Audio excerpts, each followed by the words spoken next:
Le Pétek met en quelque sorte un point final aux enseignements de Rabbi Nachman. En effet, dans sa dernière leçon, l'enseignement 8 du Likutei Moharan, il dévoile qu'il existe un chant nouveau, en hébreu le Shir Chadash, qui contribuera au renouvellement du monde.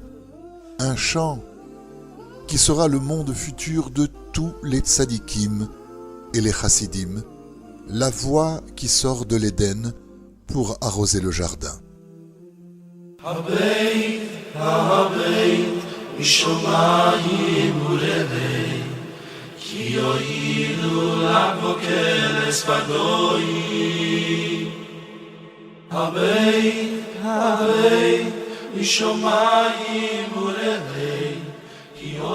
C'est le chant de bonté, basé sur le tétagramme, les 4 lettres du saint nom ineffable de Dieu. Cet ensemble de 10 lettres habille les 10 sortes de mélodies, source de toute la création qui doit conduire le monde à sa perfection. Ce chant sera entonné à l'arrivée du Messie. Il sera d'une telle beauté qu'en lui se réjouiront les tzadikim. Ils y trouveront leur récompense.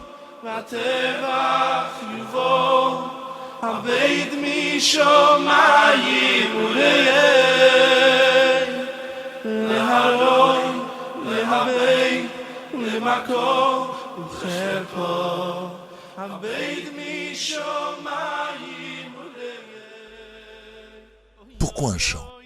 Parce que le chant est dissocié du monde matériel. En effet, aucune forme d'art n'est aussi impalpable que la musique qui ne crée aucun objet concret, mais uniquement des ondes sonores qui finissent par s'évanouir dans l'espace. De plus, notre relation avec Dieu passe par la voix. Nous lui adressons nos prières, nos requêtes et nous nous confessons à lui. Avec lui, nous entretenons des conversations, nous le louons et le glorifions. Ces différentes façons de nous adresser à Dieu existent dans les 10 types de chants et les 10 mélodies qui renferment le secret de la délivrance finale de l'humanité.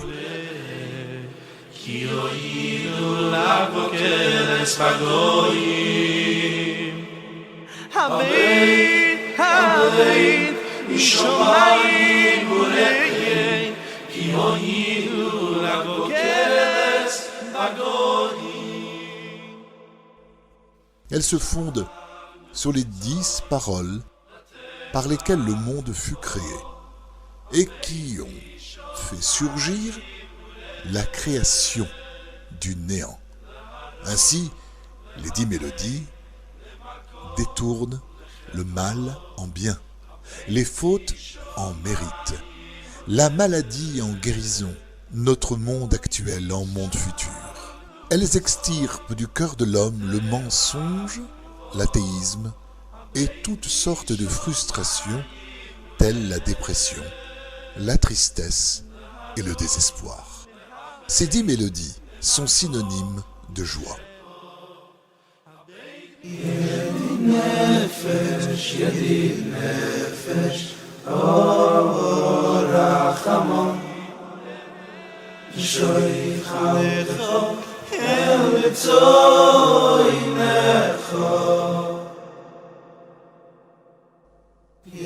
Dieu est appelé par le tétagramme Yud Ke Vav Ke, car ce nom a pour racine Havaya, c'est-à-dire existence. C'est ce nom qui introduit la création. mais au-delà de tous les univers, il existe un espace où Dieu n'a plus de nom et où il ne peut plus être appréhendé. C'est pourquoi le roi David s'exclame « Car ta parole est plus grande que tous tes noms ». Le psaume 138. Ta parole se rapporte à l'œuvre de Dieu, car c'est par sa parole que le monde fut créé. L'œuvre de Dieu transcende tous les univers, elle est plus grande que tous ses noms, car il se trouve un espace au-delà de tous les univers où n'existe aucun concept de nom.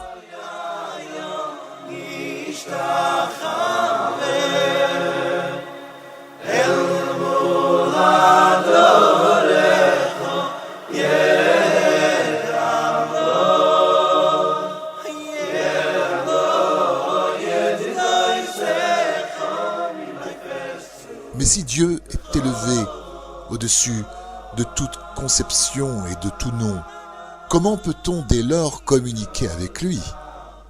Dans sa grande bonté, il a voulu accorder à ses créatures un reflet de sa splendeur. Il a donc, pour ainsi dire, contracté sa lumière et introduit la conscience de la divinité au cœur des vrais tzadikim de chaque génération. Pour ces tzadikim, cette conscience équivaut à entendre une voix sans pouvoir en déterminer l'origine. Ainsi, quand la Torah a été donnée sur le mont Sinaï, vous avez entendu le son des paroles, mais vous n'avez perçu aucune image, rien qu'une voix. Même Moïse n'a pas vu Dieu, car nul homme ne peut me voir et vivre. Ce qui est vrai pour Moshe Rabbeinu, Moïse, l'est à plus forte raison pour tous les autres prophètes et tzadikim. Ce n'est que par l'ouïe qu'on peut prendre conscience de Dieu. C'est ainsi que le prophète dit « Seigneur, j'ai entendu ton message et j'ai été pris de crainte. »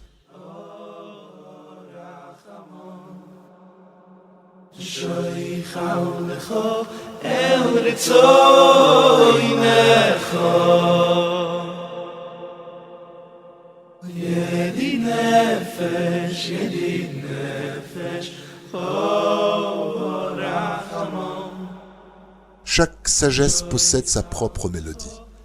Plus la sagesse est élevée, et plus la mélodie qui s'y rapporte est d'un haut niveau. Quand on arrive au sommet de la sagesse, à un stade au-delà du cerveau humain, on atteint le monde de l'émanation. Après ce niveau, c'est le Ensof, l'infini, l'inaccessible. Le Ensof est une lumière infinie qui transcende les espaces vides et englobe tout le monde, toutes les créatures et toutes les sagesses. À ce stade, seule la foi subsiste. Cette foi en un Dieu infini est supérieure à tous les chants et à toutes les mélodies du monde. Cette foi supérieure possède aussi son propre chant. C'est le chant de la foi. Tous les chants et toutes les sagesses puisent leur vitalité dans ce chant suprême. Seul le tzaddik du niveau de Moïse a pu accéder au chant suprême de la foi supérieure, celle de la lumière du Ensof. Hashem Elokei Yeshuosi Yoim Zoati V'Laylo Negdecho Hashem Elokei Yeshuosi. Le Tana, Yonatan ben Uziel, dans sa traduction araméenne du Cantique des Cantiques, Shir Hashirim, explique que l'humanité aura 10 chants. Le 10e chant sera chanté dans le futur par les exilés lorsqu'ils sortiront de l'exil. Le Zohar dit « Quand sera extirpé le mensonge, guerre pour Dieu contre Amalek s'élèvera le chant simple, double, triple et quadruple, dont la valeur numérique s'élève à 72.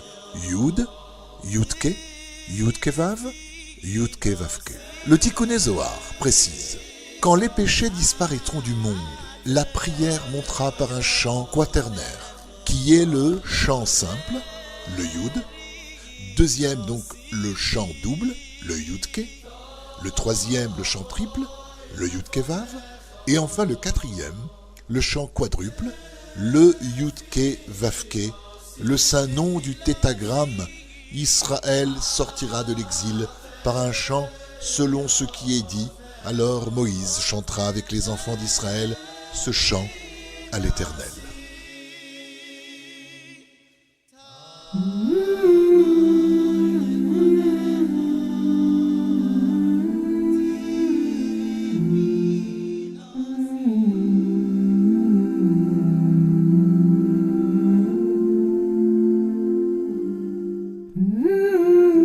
Par la suite, lorsque Dieu accordera un langage clair à tous les peuples, vous viendrez, vous regarderez à partir des cimes de la foi, c'est-à-dire de la foi suprême, qui est le principe de tout.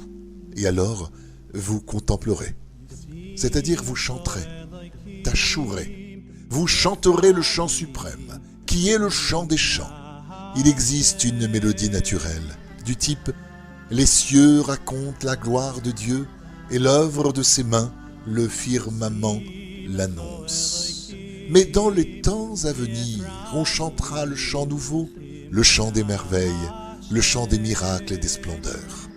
Il est écrit à propos du monde futur: « Et les nations verront ta justice, et elles t'appelleront d'un nouveau nom. » Alors les nations prendront conscience de la vraie mission du peuple d'Israël, et en conséquence, elles lui donneront un nouveau nom.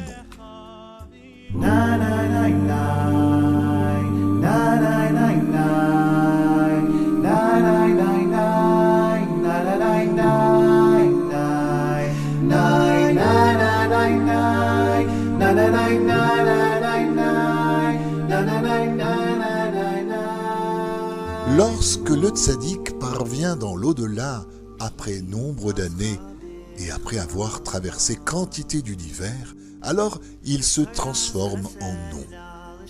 Rabbi Nachman déclara une fois: « Dans l'avenir, je chanterai un chant qui sera le monde futur de tous les tzadikim et chassidim. » Rabbi Israël Dov Odesser ajouta, bien des années après: « Rabbeinu est lui-même ce chant, oui, Nanach Nachma, Nachman Meuman. » C'est le chant simple, double, triple et quadruple.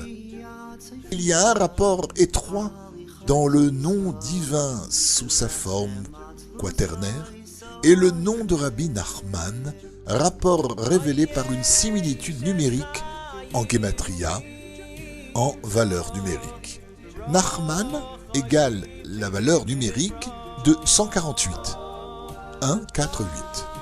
Yud, puis Yudke, ainsi que Yudkevav et pour finir Yudkevavke, fait aussi, numériquement, le tétragramme en milouï 1, 4, 8, 148.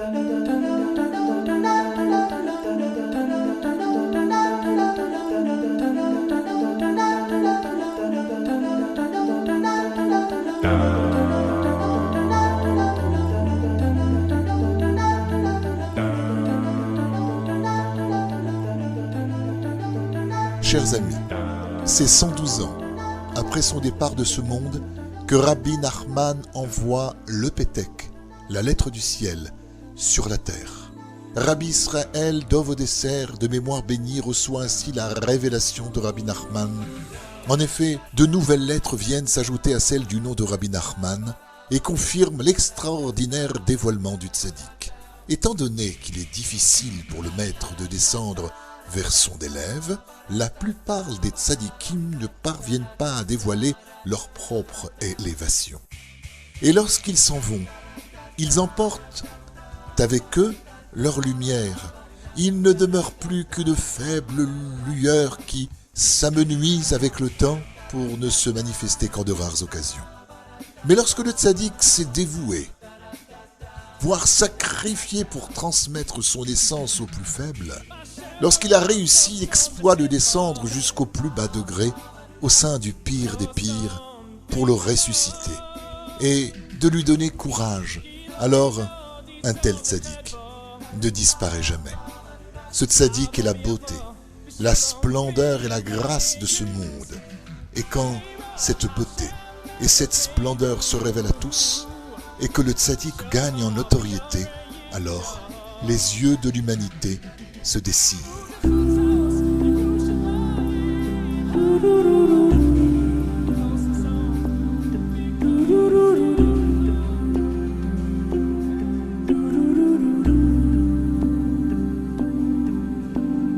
Running new Tzadikim b'Hashem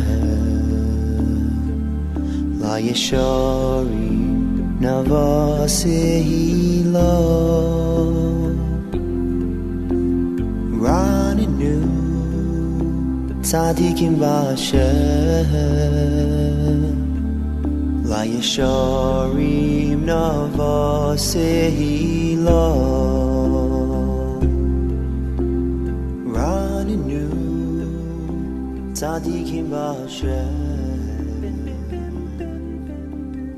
Lorsque le tzaddik se dévoile, ceci correspond au concept du nom, c'est-à-dire qu'en devenant célèbre, il acquiert un nom dans le monde, et dans le nom de ce tzaddik de vérité s'habille et s'associe le nom de Dieu. Lorsque le nom du tzaddik grandit, alors le nom de Dieu grandit, si l'on peut s'exprimer ainsi, et plus le tzaddik gagne en renommée, et plus le nom de Dieu est glorifié et sanctifié. Dans le futur, les tzaddikim seront appelés par le nom divin. C'est à l'avenir que tous les peuples proclameront « Dieu est un et son nom est un ».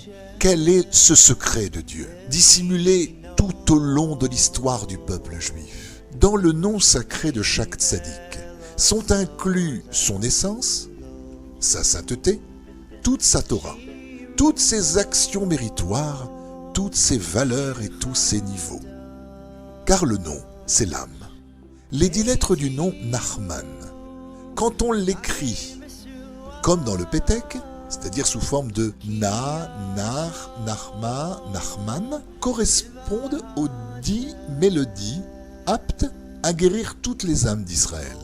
Il a fallu 5682 ans pour que soit révélé ce secret. Précisément à notre époque, l'ultime avant la venue du Messie.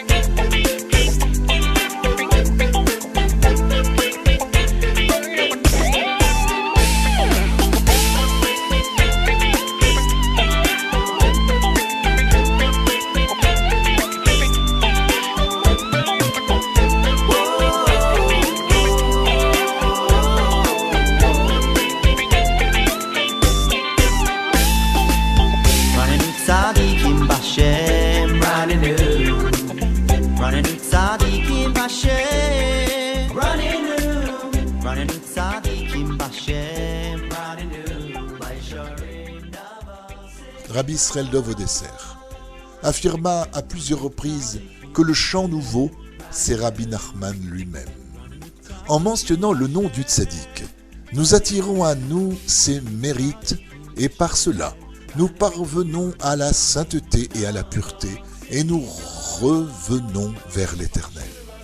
En rappelant les noms des tzaddikim, on pourra obtenir un changement dans l'œuvre de la création, c'est-à-dire changer la nature, dire et chanter nanar sur tous les airs de la semaine, du Shabbat et des fêtes. Évoquer le nom de ce tzaddik est une façon de nouer un lien avec lui. Cela exerce sur nous un grand retentissement, témoin des mouvements secrets de notre âme. Le chant nouveau est le secret de la teshuva parfaite, du repentir accompli, de la réparation intégrale. Rabbi Nachman a déclaré « Il existe une notion qui transforme tout en bien.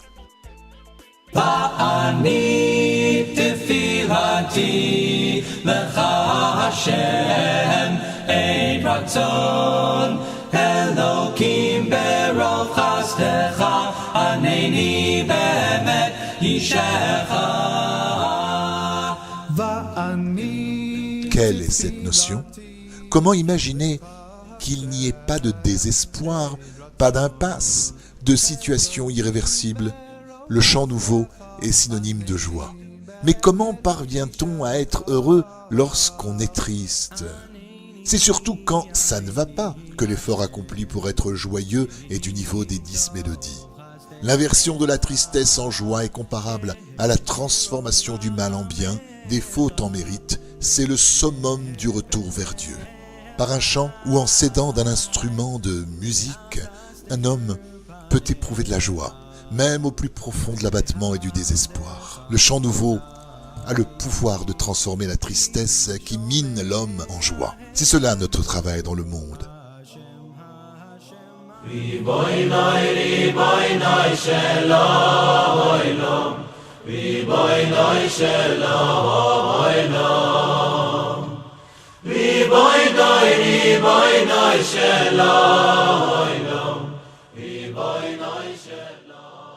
On comprend mieux la profondeur du conseil de Rabbeinu Akadosh Rabbi Nachman ben Fege, Rabbi Nachman de Breslev. Il est bon de se soutenir par un chant en période de détresse. Les implications du concept du chant nouveau sont incalculables. Ainsi, chers amis, le nom de Rabbi Nachman, ses écrits, chacun de ses enseignements, ont le pouvoir de transformer les fautes en mérite et de ramener les cœurs vers Dieu. Il est susceptible de rassembler toutes les étincelles de sainteté, assurer le rassemblement du peuple juif et amener la délivrance définitive.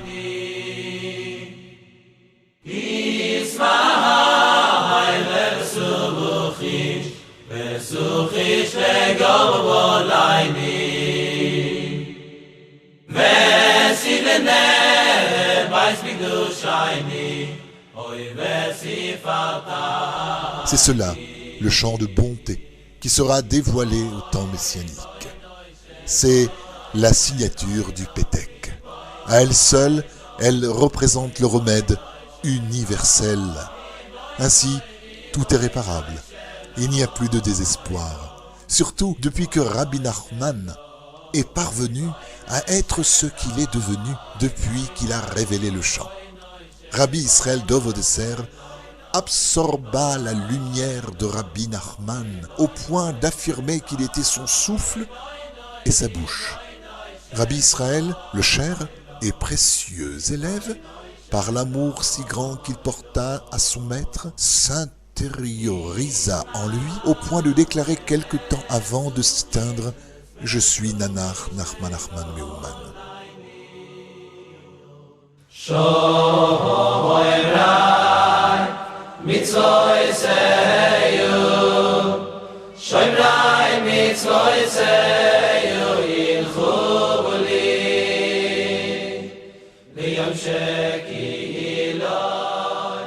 Par cette annulation de soi et cette parfaite identification, il obtint, à l'instar de son maître, la faculté de demeurer vivant et actif sur cette terre même après sa disparition.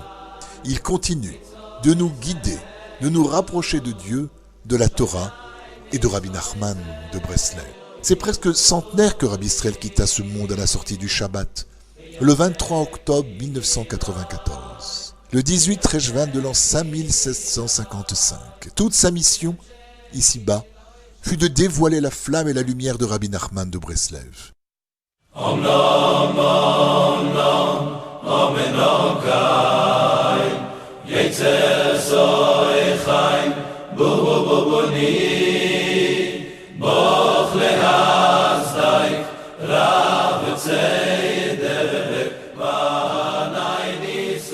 Et si, de son vivant, Rabbi Nachman déclara « Mon feu brûlera jusqu'à la venue du Messie », c'est dans le Pétek qu'il révèle à Rabbi Israël ce que j'ai déclaré par mon feu brûlera jusqu'à la venue du Messie. C'est sur toi que je le dis, c'est sur toi-même. Rabbi Israël affirma à plusieurs reprises, c'est par moi que le feu de Rabbeinu brûlera jusqu'à la venue du Messie. C'est à Rabbi Israël qu'échut la flamme de Rabbi Nachman, la flamme d'Israël, tout aussi vivante que Rabbi Nachman lui-même, dont la lumière nous éclaire où que nous soyons, qui que nous soyons, si nous le voulons. Notre grandeur, notre splendeur apparaîtront quand le Messie viendra. Amen.